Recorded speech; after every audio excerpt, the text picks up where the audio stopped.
Welcome to another episode of Centre Pass, your weekly video podcast of the ANZ Championship. Well, we've passed the halfway mark of the competition. The race towards the finals is well and truly on. Joining us today, a very special guest from the Queensland Firebirds, Natalie Medhurst. You've been a star so far in the ANZ Champs. Nat, great to have you on board. Thank you for having me. It's great to be here. Lots to talk about on today's show. We're going to review the competition of round 7, rivalry round, of course. We're going to preview another super round, round 8 of the ANZ Championship. We're going to talk all things Firebirds with our special guest today and also all the latest news in the ANZ Champs. Let's start by reviewing round 7 of the competition. Nat, it was a rivalry round, Australia going head-to-head with the Kiwis. Always a bit of a fun concept.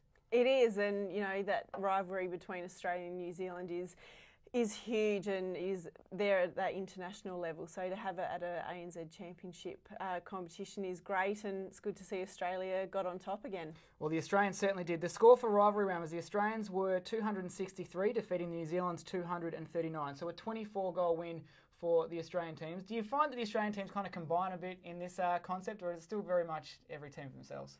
I'd say it's still every team for themselves, but I think altogether we are really happy to be able to beat New Zealand as a whole and you know, I guess put another mantle up on that wall for Australia.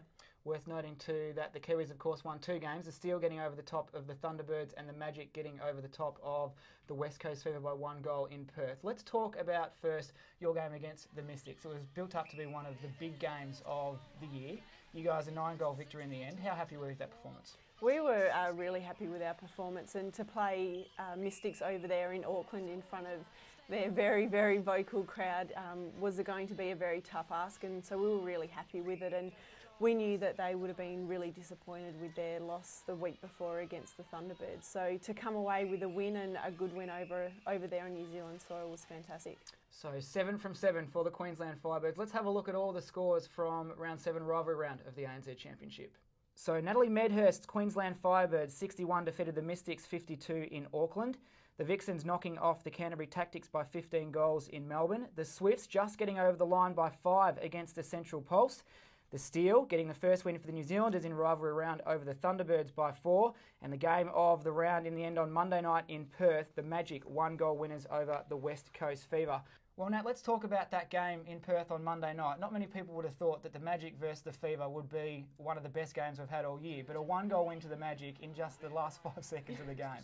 It was an absolute cracker of a game, and at the start I thought it was going to be an absolute whitewash. Magic really came out of the blocks strong and got a really good lead on the Fever, but for Fever to come back was a tremendous effort, but to lose a game by 1 goal, I certainly know how that feels. That was us last year, and they would have been really disappointed and shattered with that. The Magic's win in Perth was the 3rd time a New Zealand team had ever won on Australian soil. How important do you think it was for this Magic team this year to get their first win in Australian soil, considering the fact they play you guys in Brisbane on Monday night? It would mean a lot to them, like you said. To beat an Australian team on Australian soil is huge, and like you said, we play them next week as well, so I'm sure they'll probably take a bit of confidence from that before they head over to Brisbane to play us. But I think as well, just winning those games when you're away from home, particularly when you're playing overseas, is another big confidence booster, because at the moment this competition is so close, and I know that the New Zealand sides really want to get in there for those final top 4 spots.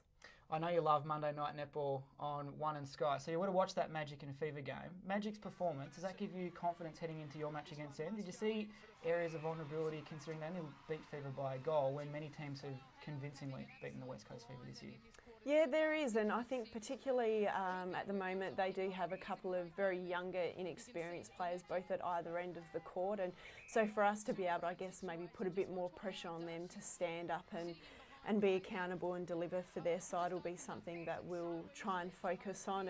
But overall, they are such a talented side. They have so much experience in there, and so they certainly are going to be tough to beat. Well, that Magic win over in Perth consolidates 2nd place on the ladder for the Magic. Let's have a look at the competition table now after round 7. So we take a look at the ANZ Championship ladder. Nat, your team, the Firebirds, 7 from 7, looking pretty good. Anything in that top 10 surprise you at this stage in the competition? Actually, looking at it, it's rather surprising seeing the Swifts sitting there in 3rd position at the moment. I think with how they've probably gone. They've been a bit up and down, and some of their wins haven't been as convincing, but for them to be sitting there in third spot is really good for them. But it's probably a bit disappointing for Pulse to be sitting there at the bottom, although with how they've gone the last 3 years, it's probably not too unexpected. So 3 Australian teams occupy the top 4. The Magic, the lone New Zealanders in there in second place.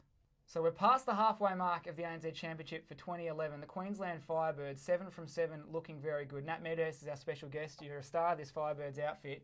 Just how good is your team going? Give us a bit of an insight as to what the feeling inside this Firebirds camp is. Things are going very well at the moment. Obviously, 7 from 7 is fantastic to be in that position, but you know, we still know that there is still a lot of netball to be played, and we're not exactly completely happy with how we've been playing. A lot of times during our games it's been up and down, but overall we are happy, but we still know that there's a lot to work on. There's a bit of talk in the off-season that you guys shifted your mentality slightly from focusing so heavily on making the top 4 to focusing on actually winning the title. Do you think that's made much of an impact as to, I guess, the success that's been happening through the club this year? Most definitely, and it is that mindset that you have going into a season or week in, week out as to how you perform. And at the end of last year, we were all really honest with each other and as a team and individuals about the standards and what we expected of ourselves. And things have certainly changed with the team, but also individual players have really stepped up and started to be accountable for what they put out there each week, and that's starting to show with our results. 5 weeks until the finals. Do you think exceeded the expectations that the team would have had at this stage of the competition? Maybe the expectations of other people, but not so much for ourselves. We knew it was going to be tough. The teams, other teams in the competition have recruited really well, and I think particularly our first win against the Swifts really set us up, and that was something that we addressed earlier on, was how important that first game was for us. But like I said, there is still so much more for us that we need to keep working on and to keep on improving, and we're not, being slack at training or letting things drop off just because we are doing well at the moment. Now, you mentioned the Swifts. We know what happened to the New South Wales Swifts last year. Undefeated through the home and away and then bombed out dramatically in the finals. Catherine Cox, in her post-match interview against the Pulse, said, now is not the time in the competition you want to be playing perfect netball. I guess having 7 wins is a perfect start, but as you mentioned, there's a lot to work on for your team. Does what happened to the Swifts concern you guys at all? Have you acknowledged it? Have you spoken about it? What are your thoughts on it? It has come up in conversation, obviously, but like I said, we know that we have a lot to work on, and trainings are still very up and down, and people still leave not feeling satisfied with the quality that we're often putting out there, which is great, that we're not happy all the time with the standards that we're sometimes putting out there. But it is obviously a big thing, and we understand that everyone's trying to get out there now to knock us off, and that's going to make it a lot harder for us to keep winning. But I think particularly coming from our coaching staff, they're keeping us on the straight and narrow, I guess, and very focused, taking things a week at a time, and the knowledge that all the time they're putting in to get all the knowledge and information on our opposition is certainly second to none. So another thing talking about moving into the next round is the Best Young Player Award. This was an initiative put in place last year. Shani Layton was the winner of it. The award goes that a player under the age of 25 is eligible as long as they haven't played more than 5 ANZ Championship games in the year before. A lot of young rookies in the competition this year. Who have been some of the young players that have impressed you? I guess looking at the Firebirds, Chelsea Pittman has been having a fantastic season, and I guess coming back from a knee reco is certainly no easy feat, so she's been fantastic. So for her to get a vote would be great for us and for her. But I guess looking across the Tasman as well, Kayla Cullen's been playing some fantastic netball. Last year I played against her as well, and she's certainly got the goods, and I think she's going to be a player people are going to have to keep an eye on. Well, the nominees will be announced. Their first nominee will be announced this Sunday, so make sure you tune into all the action on Sky and One to find out who the first nominee of the Best Young Player for 2011 will be. Well, it's time now to preview Round 8. It's another super round of netball, Nat. It's always tough a super round because you have to back up in a few days. It is very tough. We've got we had 3 games in 9 days overall, so it is, and I think it shows how important it is with all your recovery, nutrition, keeping an eye on players and how they're feeling. It is such an important thing, and it certainly does make it very tough to back up in such a short amount of time. Well, let's have a look at the draw for round 8, Super Round of the ANZ Championship. It will start on Thursday night. Thursday night netball is back again. The Vixens taking on the Firebirds in what will be an absolute cracker of a contest. The Tactics, in their first home game since the earthquake, will face the Southern Steel. On Saturday, the Mystics will host the Central Pulse. Sunday afternoon netball will see the Vixens take on the Steel. The Tactics will take on the Adelaide Thunderbirds. And then the round finishing on Monday night with the Pulse up against the West Coast Fever and the Queensland Firebirds versus the Magic. Let's talk first, Nat, about the Canterbury Tactics. It's going to be their first home game on Thursday night since the earthquake. It's going to be a massive, massive night for the Canterbury region. It is, and you know, the devastation that happened there, everyone has witnessed it and see it all unfold. So for netball and I guess the community to try and go back to some sort of normality or have something to look forward to, it is great, and I really hope that everyone gets behind it and supports, and hopefully the Tactics can come away with a win. Well, Netball New Zealand and the ANZ Championship have pulled together a combined total of $20,000 to cover all costs for the match. So the game will be free of charge for all fans to get along to the CBS Arena to support the Tactics. Do you reckon they're a chance, and just how much of an impact do you reckon it will have if they get across the line?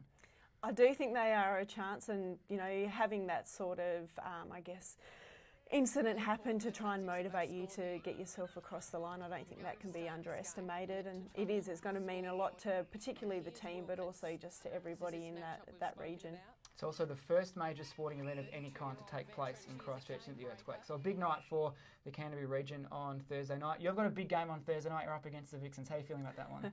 I'm feeling great. It's certainly going to be a tough one. I believe it's a sold-out crowd, so it's going to be, I'm sure, very loud and deafening, and we're going to have to try and silence all those Melbourne supporters. So it's going to be great. It's going to be tough. We know what a fantastic lineup the Vixens have, but certainly looking forward to getting out there. Well, it certainly doesn't get any easier for you. On Monday night, you're back up against the Magic, so it probably doesn't get any tougher in a round of netball, the Vixens and then the Magic. Oh, it's absolute walk in the park. Yeah. I wish it's going to be tough, and to go against completely different styles of play as well, we're going to have to make sure that we address that quickly, move on, whatever the result is on Thursday night, and then get ready to play the Magic, who will certainly be wanting to get a win as well.